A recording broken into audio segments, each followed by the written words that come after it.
vai ouvir agora o professor Marco Antônio Villa a respeito desse momento importante, né, professor? Menos de uma semana depois da volta do ex-presidente Bolsonaro ao Brasil, hoje ele tem esse depoimento para encarar e tem uma apuração da Renata Agostini aqui no nosso portal dizendo o seguinte: aliados veem depoimento de Bolsonaro como oportunidade para reduzir desgaste em escândalo de joias.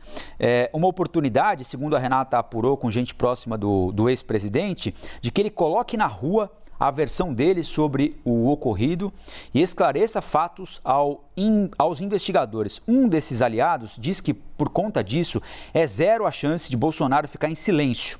Além da estratégia de dizer que os itens reunidos durante o mandato estão à disposição para a auditoria e o que o presidente devolverá tudo o que eventualmente for solicitado, o entorno de Bolsonaro diz que o depoimento é chance de expor entendimento de que havia controvérsia sobre o que poderia ser classificado como bem de caráter personalíssimo ou como bem do Estado brasileiro, e ele, presidente na época, então seria o intermediário desse presente para o Estado brasileiro. Cola, professor. Bom dia. Bom dia a você, Colombo, e a todas e a todos que nos acompanham. Eles também acreditam no Papai Noel, né? E estão esperando domingo o Coelhinho de Páscoa, porque essa interpretação é ridícula, para dizer o mínimo, né? Eu ando vez por outra olhando alguns livros de direito, eu sou um historiador, não sou um bacharel em direito, mas tem aquela questão que o doutor Eli Lopes Meirelles, célebre jurista, falava sobre o conjunto de indícios, né? Há um conjunto de indícios que vão se transformar em provas e que vão levar a um processo e tudo indica uma condenação do ex-presidente da República, né? A devolução de um ilícito que você fez não diminui o ilícito. Pelo contrário, confessa que você cometeu um ilícito. Não adianta construir uma versão que você está devolvendo porque não sabia, ou porque achou que era seu, ou porque não tinha compreendido direito a legislação existente, né? Que é muito clara, cometeu um ilícito. Portanto, ao devolver, o ilícito continua existindo. Ele buscou construir no quadriênio presidencial uma figura de um homem despojado. Era uma persona daquelas de teatro mambembe, mas nada mais que isso. Caneta era uma caneta popular, né? Nós vimos as canetas que ele ganhou, entre aspas, cada uma só de R$6.000, né? Quase uma caneta popular. Então ele fingia que gostava da caneta popular e se apropriava de bens públicos, de canetas valendo cada uma R$6.000. Então era todo os relógios, né? Os relógios, também relógios populares, como se fosse um homem do povo pobre e tal. E os relógios cravejados de diamante. Em suma, as joias da primeira-dama, e tem a ex-primeira-dama, que também era uma mulher despojada, né, em nome de Jesus, Deus no comando, e 16,5 milhões de euros num presente recebido de forma ilegal, porque aquilo não é presente.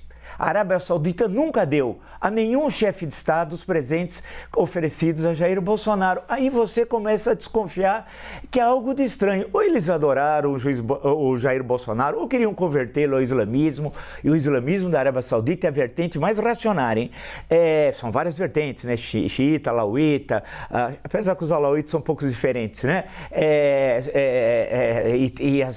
As correntes, a corrente dominante lá é a mais conservadora. Então cabe, por fim, concluir que todas as respostas dadas, os defensores têm de fazer isso. O advogado, o papel é esse. Nunca se confunde o advogado com a causa. O Rui Barbosa já dizia isso, né? Há muito tempo, há mais de um século. Então, ele está em situação muito difícil. O que os seus aliados dizem é para tentar protegê-lo. Hoje começa a saga, ou se preferirem, a via crucis, de Jair Bolsonaro ao depor da Polícia Federal. Será o primeiro de muitos depoimentos, ele não tem como justificar os ilícitos cometidos e ele vai ter problemas não só na esfera eleitoral, como na esfera penal e criminal.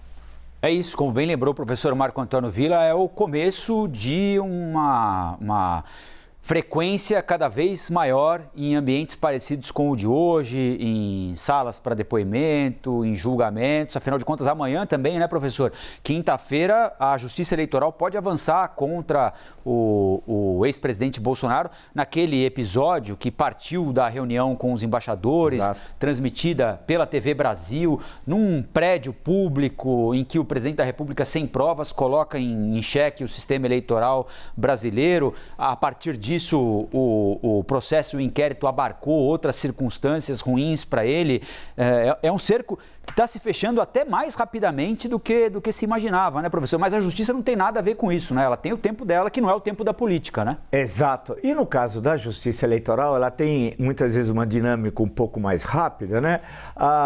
Porque os processos já estão suficientemente desenvolvidos, as investigações, e nesse caso em tela, que você muito bem lembrou, nunca ocorreu na história do Brasil, num próprio da União, no Palácio do Planalto, embaixadores de nações amigas, mais de quase uma centena, tinha muita gente, e o presidente da República Federativa do Brasil, naquele momento o senhor Jair Bolsonaro, atacar as instituições da República Brasileira. E os embaixadores saíram, eu conversei com assessores de embaixadores, não com os embaixadores, saíram atônitos, alguns que estavam lá presentes, porque nunca tinha, na carreira diplomática deles, assistido isso, num país democrático, comparecido ao Palácio de Governo, e o presidente da República atacando as instituições com informações falsas. Ele mentiu, e mentir é crime. É crime de responsabilidade. Ele é em 1079, de 10 de abril de 1950. Agora até é uma discussão, uma nova lei do impeachment. Lembre-se, para comparar, aqui com os Estados Unidos, vou voltar a um exemplo dito outro dia, com o Richard Nixon. A questão do Richard Nixon, e que levou à renúncia em 74, depois de uma reeleição consagradora em 1972, provavelmente tenha sido a maior votação proporcional da história do século XX, vencendo George McGovern. Naquele momento, portanto, a força política que ele tinha era enorme, mas ele mentiu. Ele sabia que estavam espionando o Partido Democrata, um prédio, daí veio o nome Watergate. Ele mentiu por simplesmente mentir. O Bill Clinton, caso mais recente, quase também, nesse caso, houve um processo de impeachment contra ele por uma mentira.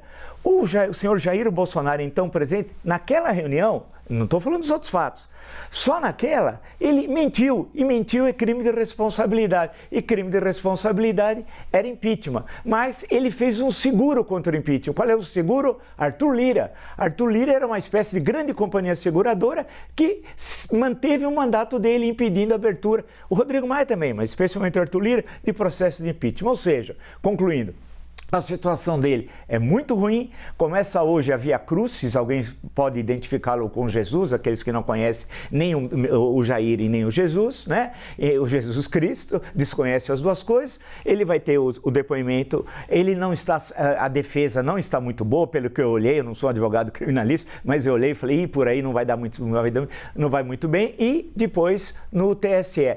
A tendência é ele ser inelegível, isso me parece líquido e certo, e a questão vai ser o espólio. Quem é que vai ficar com o espólio do bolsonarismo? Os dois filhos que vão lutar pelo espólio, que vai ser familiar, não pensa que ele vai transferir a terceiros. Ou Flávio ou Eduardo, porque Carlos não, né? E eles são personalidades distintas. Flávio mais hábil, Eduardo com uma circulação internacional, com a extrema-direita internacional. Então a disputa vai ser do espólio, porque a esposa, ele já disse, não serve para o executivo. Teremos muitas emoções, mas ele vai voltar ao tamanho de 10%, 15% no máximo. Ele não tem 49,1%. Aí volta a questão que eu sempre digo aqui, o espaço para a direita conservadora mesmo, séria, democrática, e para a direita liberal, que fazem muito bem ao Brasil. O que precisamos é de líderes conservadores mesmo e líderes liberais com ideias e projetos. E tudo no interior da ordem democrática, da ordem constitucional.